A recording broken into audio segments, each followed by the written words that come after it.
Hello, good people. All right. Sense making.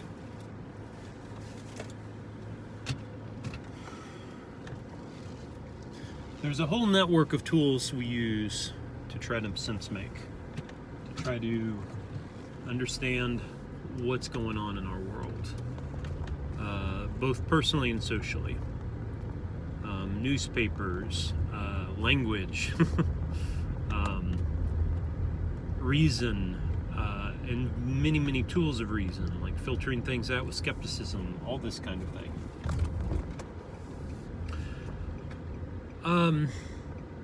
Tribalism is something that isn't so much about sense making as it is about a kind of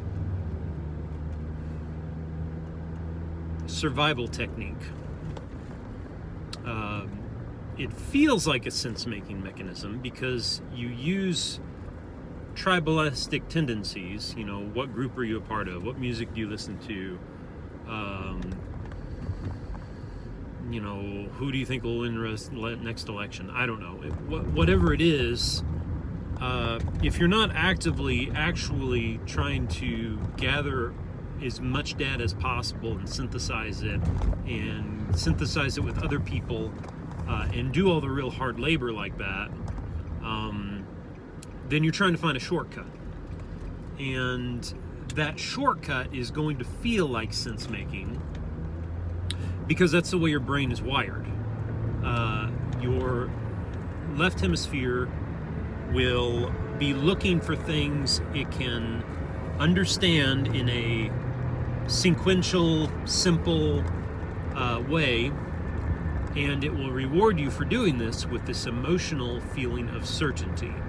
I'm certain now. I've got it figured out. The problem is any model the left hemisphere creates is almost certainly, to some degree, a lie. It is to some degree a oversimplification. At least that is true for anything that is complex, that has so many moving parts that we cannot truly map it out, that has variables within variables within variables.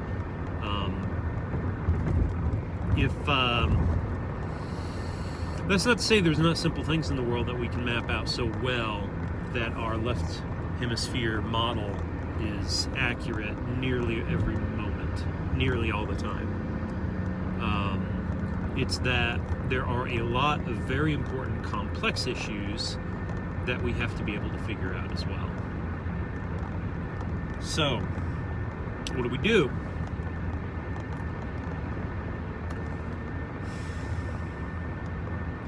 A lot of the tools we use to sense make are going to look like they're at odds with each other. These are different disciplines, even religions, or symbolic metaphors and structures like that. But I have a little idea, I guess I don't have a name for it,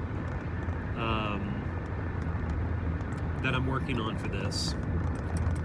And it's got to be the right shape of metaphor. You gotta craft your metaphor just right so that it's both easily transmittable, easily graspable by the left brain in order to avoid confusion and uncertainty and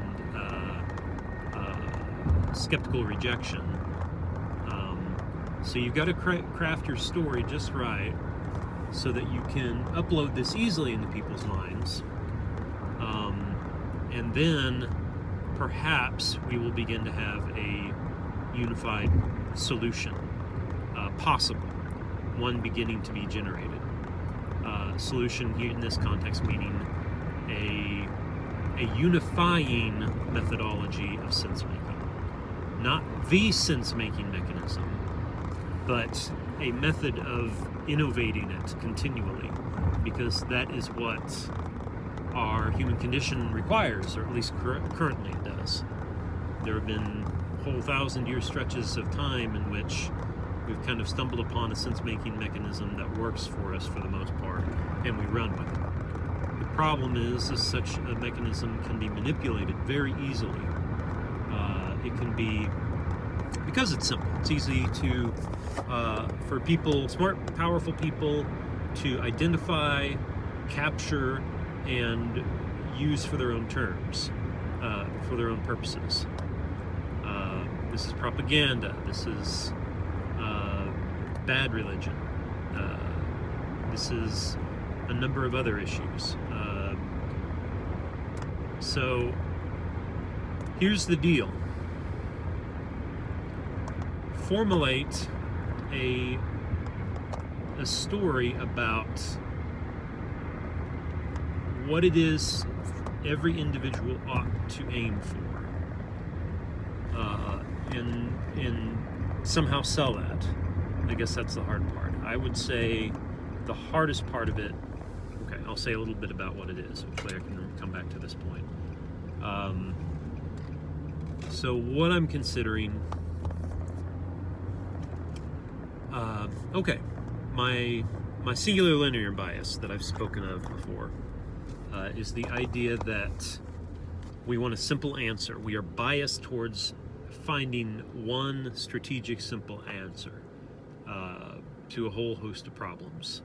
And the problem is it's almost never that simple. And so this bias gets us into trouble because we will look for the factor instead of the factors, and then from the factors build a complex model, or at least complicated. I've got some ideas I was working on today about complexity, but I guess I won't go into it right now. So, lost my train of thought. The goal, again, I believe, is to find a way to speak of the path, the golden path, if you will, towards universal sense-making and problem-solving. And it has to be a couple of levels above levels of simple abstraction. We cannot simply talk in terms of this is the solution, but more like this is the dynamic set of principles we are currently moving through and attempting to found the next set of principles as we pass through it. That's the frame-to-frame principle that I've talked about. So what are the principles I'm trying to work right now? Well, it's the virtues, and by that, again, this is not singular linear, one point, but many. The Christian virtues, the Platonic virtues, and the Aristotelian virtues, I think, are a good starting place. But they're not enough. There is also independence and interdependence, both. Those are two different skill sets. Generally, in order to become dependent, you start dependent. In order to become independent, you have to enter through a period in which you depend on no one, and then eventually you go to a point of interdependency once you've learned to be independent, such that you are ensuring that you are not relying on other people, but are able to not only take care of yourself, but then add to the betterment of everyone else as well. Something like that is interdependence. So, and that allows you to work on projects bigger than you alone. All right. What are some other models? Some other parts to this? I tried to sketch them out earlier. I'm not seeing where I wrote it down, though. Where is that?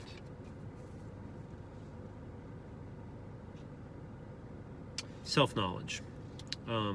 It's very important to, so the virtues, this independence, interdependence, self-knowledge, be aware of yourself. What are your abilities? What are your capacities? How far can you push yourself towards new goals, new insights, new capacities?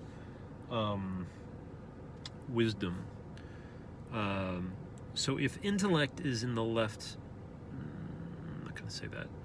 If a certain type of reason, which is left hemisphere dominant and is focused on equation and certainty and data that you use and you assemble to create your mechanism, your equation, whatever. There's another kind. I don't know if I should call it right-brained or if it's, well, it's certainly right. If it's right-brained, it's merely right-brain dominance, because the left and right hemispheres are always participating in everything. It just depends on which one's methodology is leading at the moment. At least that's my best understanding so far.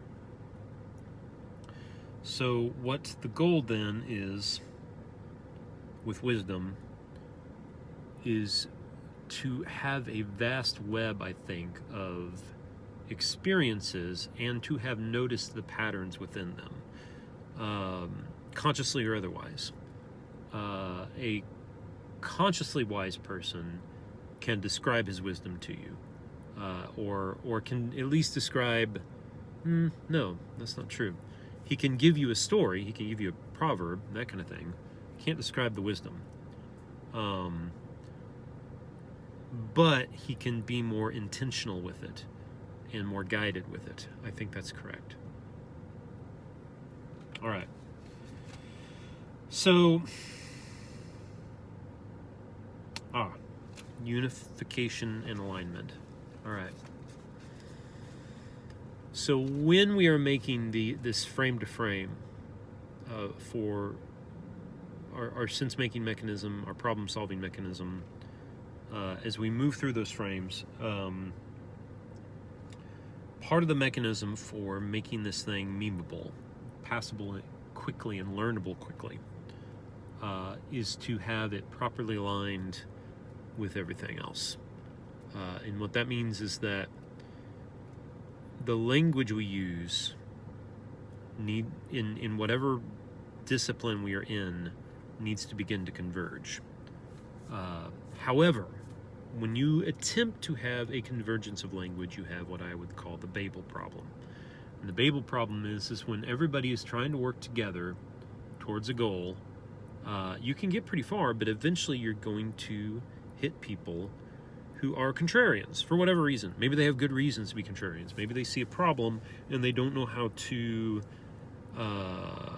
they don't have a methodology that allows them to add their criticism into the mix so that the project itself can evolve. And they rebel against the project itself. So the Babel problem then is that when you centralize, splits occur. This could be about the Dunbar number. This could be about any number of things. But and we should know, we should try to hunt out what the specifics are. I'm not saying that. But we should be aware that we may not be able to catch it in order to try to ensure that the Babel split doesn't happen. Like we can't necessarily nurse this thing. But there's another strategy. Maybe we can nurse it. I don't know. Maybe we can, keep pulling things together. I hope we can. But another strategy I would suggest is that when we align things together and when we synthesize things together, the goal is not the terms that we're using, but the structure, which means you have to be willing to, whoever your audience is and whoever your conversation partner is, you have to be able to slide from term to term. This is my theory, at least right now. There may be reasons, psychological reasons, that will just continue the Babel problem, the split problem. But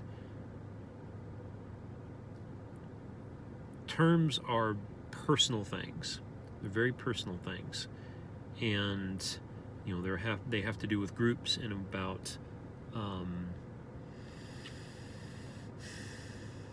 how we feel connected and how we feel justified.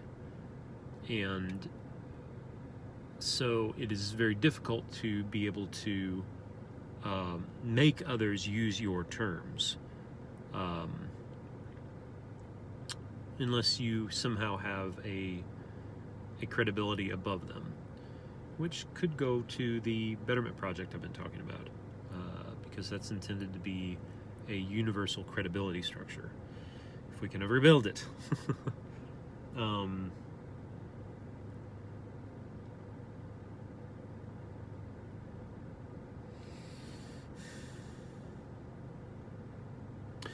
Language, therefore, is not the point. Terms, I mean, are not the point. But the way the structure of those terms put together, that's the point.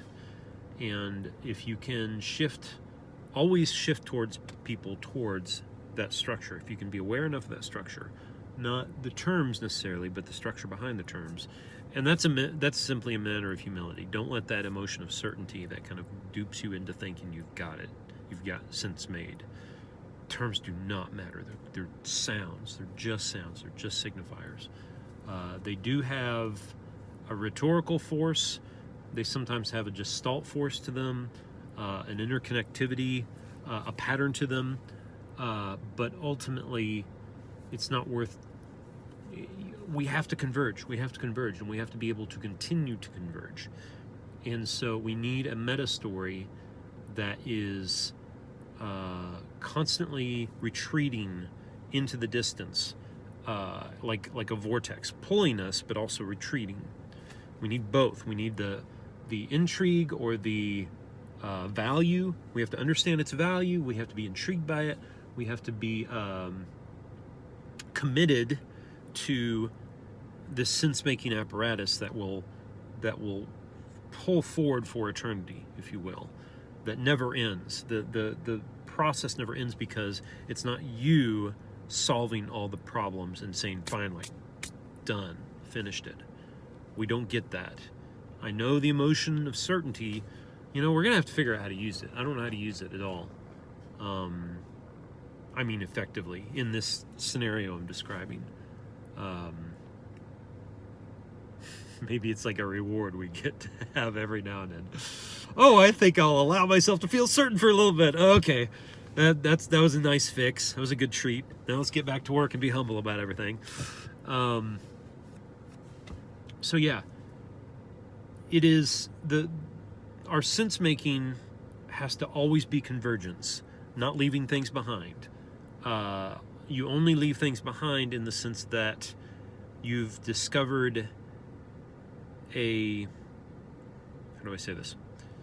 So we still read the ancient philosophers. Why? Because a lot of these ancient philosophies, and even recent philosophies, relatively recent philosophies, have been about shifting our paradigm. And when you learn the art of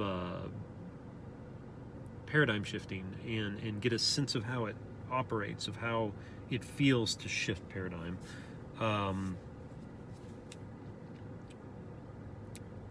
you find value in that. There's value in going back to Plato and Aristotle, because some people say everything was worked out in Plato and Aristotle. Well, possibly. It was perhaps the first time mankind aimed themselves at these issues, and in such the same way, cars and airplanes. There's no truly innovative versions of cars and airplanes. They're pretty much all cars and airplanes, right? A truck is just a car with a bed, that kind of thing. So just like there's always Plato and Aristotle, everything comes down to them. Everything kind of comes down to a car or an airplane, that kind of thing. But back to this vortex, this continuous convergence into the future. So that's what Game B is kind of like. Although I don't think Game B is well defined. I call it the filter instead of the goal. So we're filtering out Game A, or at least the truly bad Game A. There is Game A needs to participate in this process truly as a game, not as a meta game. We don't want to meta game each other. We want to be explicit at how we are Game A-ing each other, if you will. because otherwise we will not be able to, well, we'll start metagaming each other, and then game B fails, right? So the vortex is game B filtered. It is uncertainty and ever evolving. It is allowing the past to influence us. We're not losing things. We're constantly trying to let the past instruct us because we don't want to lose the wisdom of the past. But it means also moving forward, away from the past. It's Peterson with the Eye of Horus and this whole idea of you kill your father, or you bring your dead father back from the grave, and you give your wisdom to the resurrected king or resurrected father, and he takes it and he integrates it. And this is externalizing and internalizing, because we are externally and internalizing these things with each other. It's never one individual saying I am right. It's the collective having this dialogue, this synthesis together, where everybody is changing, everybody is growing. And as we have the whatever that vortex is, that's kind of the structure I'm trying to aim at. That's it. So it's pulling itself in and shooting itself out. It's like there's these crazy toys that are like jelly, and it's like a tube, and you squeeze it and it runs, and then you squeeze it and it runs, because it is a tube within a tube, or a tube. The tube is hollow, and they what am I trying to say? Like a sleeve of a donut sleeve full of water and extended in space, so that you push it and the inside becomes the outside and the outside becomes the inside. That's what that vortex is. It's sucking us all towards each other, so that all our knowledge is converging, all our terms are converging. Even though I said terms are not the point, it sure would help if there were a convergence of terms, right? So that we're not always constantly relearning everything. But if you can get a big enough bedrock, I think that's the point. Maybe that's the point, is that this fabric is constantly growing, right? This tunnel is extending in space all the time as we develop a more robust understanding. But hopefully it's also defragmenting, right? That's what the convergence is. That's why it's not one person solving all the problems. Although honestly, one person can do a great job synthesizing, whereas sometimes a group will merely groupthink, because we don't want the groupthink, right? The groupthink is where you have failed to synthesize with the other, whoever that other is. Everyone must be encompassed in this project, because if you don't, then there is an outsider to the project. And if there is an outsider to the project, there is a divergence. Okay, I'll stop for a second. That's kind of an ideal, right? The ideal is to not have any outsiders. But just like this is a project that is ever extending into the distance, onto the horizon, the infinite horizon.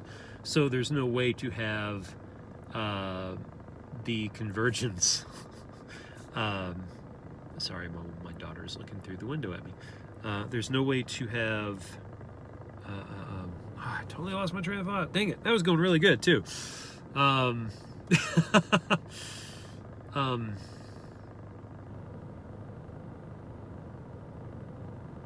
So the fabric is stretching because we are not losing the past, but it is also defragmenting, hopefully, into stories that can last the generations.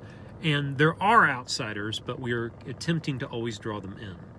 And there are hopefully rival projects trying to do the exact same thing. Rival sleeves that are constantly pulling towards the future, going through pattern after pattern, because ultimately it's more like a mini fabrics, mini pieces that are turning themselves inside out over and over again, rebirthing, dying, rebirthing, all of these fabrics converging. Because if there is someone who is an other, they will come up with things that we don't have. And we will come up with things that they don't have. And the trick then is to be open to that and to continue to converge forward. That doesn't mean we indiscriminately synthesize everything, that everything just... There's only certain kinds of ideas that will be able to synthesize together into a whole, right? Not everything can synthesize into a whole. It is, what are our criteria? Well, the criteria I've been describing is, completeness and accuracy and alignment over dimensions of abstraction, from the practical to the conceptual to the, well, anyway, that kind of thing. I've talked about that in other videos. But that's a frame, right?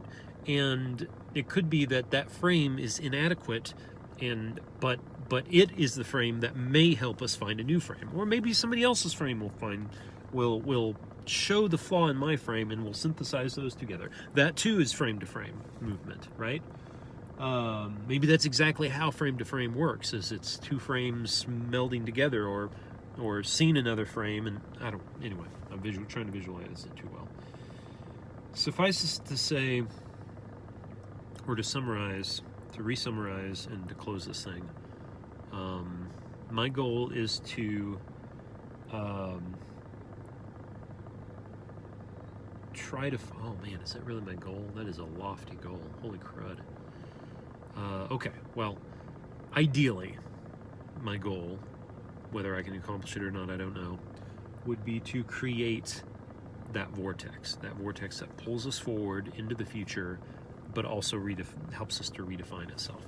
So this is a story that grows even while it distills, and stands up for itself as a certainty, if you will, while at the same time dying, slaying itself, and being reborn.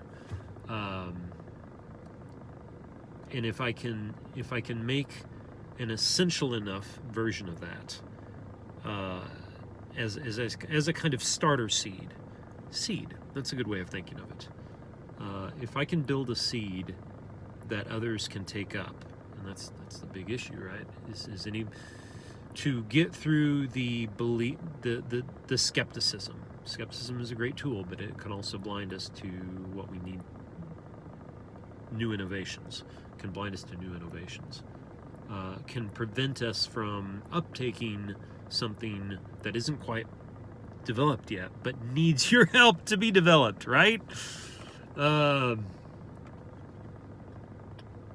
often wish I could just find 10 people, 20 people, 100 people, because then we could begin converging on this together, and making that seed that pulls us into the future to have our paradigm, our sense-making apparatus, our problem-solving apparatus,